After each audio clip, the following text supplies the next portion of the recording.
तो बिहार विधानसभा से ओवैसी की राजनीति जो है वो बिल्कुल अलग तरीके की दिखाई देगी।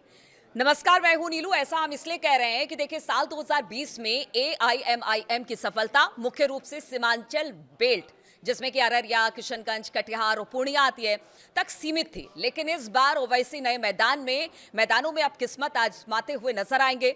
उनकी ये रणनीति केवल मुस्लिम टैग को हटाकर एआईएमआईएम की अपील को धार्मिक रेखाओं से परे ले जाने की है। असदुद्दीन ओवैसी की पार्टी एआईएमआईएम ने बिहार में अपनी सियासी रणनीति को बदल दिया है।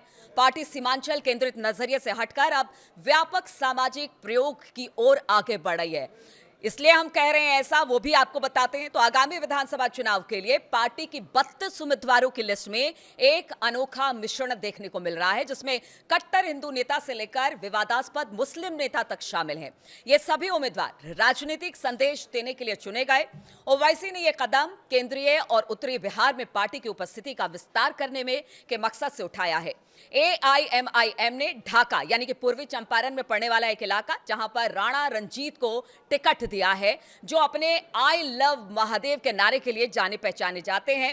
एक दक्षिणपंथी हिंदू नेता है। शेरघाटी यानी कि गया में पार्टी के उम्मीदवार शान अली पर 2016 में एक पुलिस अधिकारी की हत्या का आरोप है। वहीं महुआ वैशाली से पार्टी के उम्मीदवार बच्चा राय 2016 के टॉपर घोटाले में मुख्य आरोपी हैं। कोचा धामन और बाल्टमपुर से अख्तरुल ईमान और आदिल हसन जैसे वफादार पारंपरिक आधार का प्रतिनिधित्व करते दिखाई देंगे।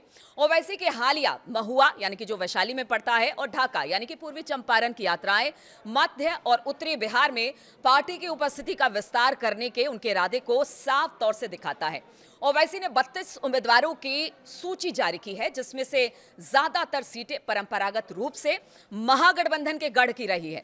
ये आरजेडी के मुस्लिम और यादव के मुख्य वोट बैंक में सेंध लगाने और छोटे जाति समूहों और हाशिए पर पड़े हिंदुओं को अट्रैक्ट करने की एक कोशिश है। इन तमाम विकल्पों के पीछे ओवैसी का बड़ा टारगेट सिर्फ मुस्लिम टैग को हटाना और धार्मिक सीमाओं से परे एआईएमआईएम की अपील का विस्तार करना है।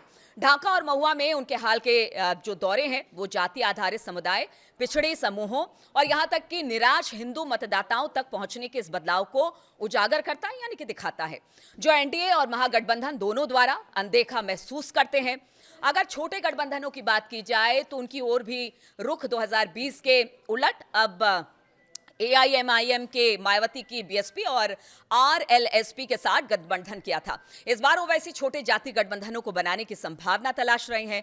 वो खुद को बिहार की द्विध्रुवीय राजनीति में एक स्वतंत्र विघ्नकर्ता के रूप में स्थापित कर रहे हैं, यानी सोच रहे हैं कि वो यहां से कुछ बड़ा कर जाएंगे।